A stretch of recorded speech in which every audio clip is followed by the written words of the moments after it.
Hi friends, welcome to kudos facets of life. അപ്പോൾ ഇന്നത്തേതൊരു variety video ആണ് കേട്ടോ. അപ്പോൾ ഇന്നത്തെ വീഡിയോ പേരാമ്പ്ര ചന്തയെക്കുറിച്ചാണ്. പേരാമ്പ്ര കോഴിക്കോട് ജില്ലയിലെ വടക്കൻ ഭാഗത്ത് സ്ഥിതി ചെയ്യുന്ന ഒരു മനോഹരമായ പട്ടണമാണ്. പേരാമ്പ്രയുടെ ഹൃദയഭാഗത്ത് വർഷങ്ങളായി ജീവിക്കുന്ന ഒരു പാരമ്പര്യത്തിൻ്റെ അടയാളം തന്നെയാണ് പേരാമ്പ്ര ചന്ത. ഈ ചന്ത ഇവിടെ വരുന്ന ആയിരക്കണക്കിന് ജനങ്ങളുടെ ജീവിതത്തിൻ്റെ ഭാഗമായിരിക്കുന്നു. അത് വെറും വാണിജ്യ കേന്ദ്രമല്ല, ഒരു സാമൂഹ്യ ബന്ധത്തിൻ്റെ, ആത്മീയ ബന്ധത്തിൻ്റെ ചിഹ്നമാണ്. പേരാമ്പ്ര ചന്തയുടെ പ്രത്യേകത അതിൻ്റെ ജീവിതരംഗം തന്നെയാണ്. ഇവിടെ വരുന്നവർ പലരും പരസ്പരം പരിചയമുള്ളവരാണ്. വിൽപ്പനയും വാങ്ങലും മാത്രമല്ല, ഒപ്പം സൗഹൃദങ്ങളും കഥകളും പങ്കിടുന്നവരാണ് ഇവിടുത്തെ ജനങ്ങൾ. ഇവിടെ എത്തുമ്പോൾ കാണുന്ന ഒരു കാര്യം, ചെറുപ്പക്കാരും മുതിർന്നവരും ഒരുപോലെ ഈ ചന്തയെ സ്നേഹിക്കുന്നു. ചിലർക്ക് ഇത് ബാല്യകാല ഓർമ്മകളാണ്, ചിലർക്കിത് തൊഴിൽ മാർഗം, മറ്റു ചിലർക്കിത് ജീവിതത്തിൻ്റെ നാടൻ ഉത്സവം. പേരാമ്പ്ര ചന്തയിൽ നടക്കുന്നത് വെറും വിൽപ്പനയല്ല, ജീവിതത്തിൻ്റെ കച്ചവടം തന്നെ. ഒരു ഭാഗത്ത് പഴയ ബന്ധങ്ങൾ പുതുക്കപ്പെടുന്നു, മറ്റൊരു ഭാഗത്ത് പുതിയ ബന്ധങ്ങൾ രൂപപ്പെടുന്നു. ഇപ്പോൾ ചന്തയിൽ ആട്, കോഴി, പോത്ത് എന്നീ വകയാണ് വിൽക്കപ്പെടുന്നത്. പേരാമ്പ്ര ചന്തയിലെ ഏറ്റവും തിരക്കേറിയ ഭാഗങ്ങളിലൊന്നാണ് കോഴി ആട് ചന്ത വിഭാഗം. പുലർച്ചെ 5 മണിയോടുകൂടി തന്നെ ഈ ഭാഗം നിറഞ്ഞു ജീവിക്കുന്നു. മഞ്ഞ കയറിൽ കെട്ടിയ കോഴികൾ, ചെറുതും വലുതുമായ ആടുകൾ, അതിനോടൊപ്പം അവയെ വിറ്റഴിക്കുന്നവരുടെ ശബ്ദങ്ങൾ. കോഴി വാങ്ങിക്കോ, നാട്ടുകോഴിയാ, ആട്ടിന് വില നല്ലതായിരിക്കും. ഈ വിളികൾ മുഴങ്ങുമ്പോൾ ആ ഭാഗം മുഴുവൻ ഉണരുന്നത് പോലെ തോന്നും. കോഴി വിപണിയിൽ നാട്ടുകോഴിയും ബ്രോയിലർ കോഴിയും രണ്ടും കാണാം.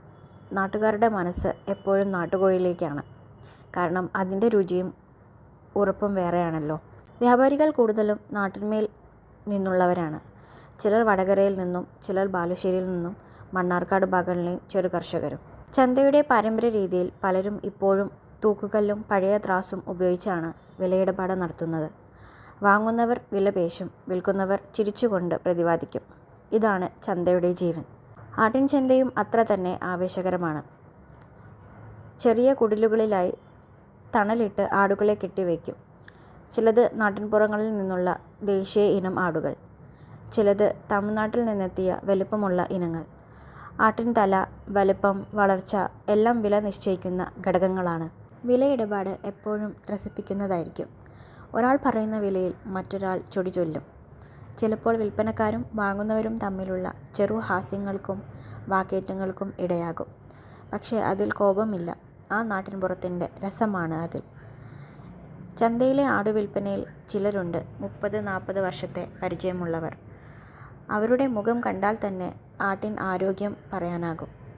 കണ്ണ്, കാത്, പല്ല് നോക്കിയാൽ അവർ വിലയറിയും. പേരാമ്പ്ര ചന്തയിൽ വിളയാട് എന്നൊരു പ്രത്യേകതയുണ്ട്. വിൽപ്പന തീർന്നപ്പോൾ ഇടപാട് ഉറപ്പാക്കാൻ കൈയടിക്കൽ, ആ നാടൻ രീതി ഇന്നും അവിടെ നിലനിൽക്കുന്നു. പേരാമ്പ്രയിലെ കോഴിയും ആടും വിൽക്കുന്നവരിൽ പലരും വീട്ടിൽ തന്നെ വളർത്തുന്ന ചെറു കർഷകരാണ്. അവർക്ക് ഈ ചന്തത്തൊഴിലും അഭിമാനമാണ്. ആഴ്ചയിലൊരിക്കൽ ഇവർ ഇവിടെ എത്തും. വിൽപ്പന കഴിഞ്ഞാൽ കുറച്ച് സാധനങ്ങൾ വാങ്ങി മടങ്ങും. വീട്ടിലെ ജീവിതചക്രം അതിലൂടെ തന്നെ സഞ്ചരിക്കുന്നു. പേരാമ്പ്ര ചന്തയിലെ മറ്റൊരു ശ്രദ്ധേയ ഭാഗമാണ് പോത്ത് ചന്ത. കർഷകരുടെയും വ്യാപാരികളുടെയും പ്രിയപ്പെട്ട ഇടം. പുലർച്ചെ തന്നെ വലിയ ചരക്കു വാഹനങ്ങളിലൂടെ നാട്ടിൻപുറങ്ങളിൽ നിന്നുമുള്ള പശുക്കളും കാളകളുമെല്ലാം എത്തും. ചന്തയുടെ ഒരു കോണിൽ ഇവയെ കെട്ടിവെച്ച് വാങ്ങാനും വിലപേശാനും വരുന്നവരുടെ തിരക്ക് നിറയും. വളർത്തുപോത്തിനായും പാൽ പശുവിനായും വാങ്ങുന്നവരും ഇവിടെ കാണാം. ചിലർ കൃഷിക്കായി കാളകളെ വാങ്ങുന്നു, ചിലർ തീറ്റമൃഗങ്ങൾക്കായി ചെറുപ്പം പോത്തുകളെ തിരഞ്ഞെടുക്കുന്നു. വിൽപ്പന നടക്കുമ്പോൾ വലിയ വാക്കാലും കൈയടിച്ചും ഒരു നാടൻ രീതിയിലാണ് ഇടപാട് ഉറപ്പാക്കുന്നത്. പേരാമ്പ്ര ചന്തയിലെ പോത്ത് വിൽപ്പന വെറും വ്യാപാരമല്ല, അത് നാട്ടിൻപുറത്തിൻ്റെ കർഷക ജീവിതത്തിൻ്റെ ഹൃദയമിടിപ്പാണ്. അപ്പോൾ എല്ലാവർക്കും ഈ ഒരു വീഡിയോ ഇഷ്ടപ്പെട്ടിട്ടുണ്ടെങ്കിൽ ലൈക്ക് ചെയ്യുക, ഷെയർ ചെയ്യുക, സബ്സ്ക്രൈബ് ചെയ്യുക. And thanks for watching.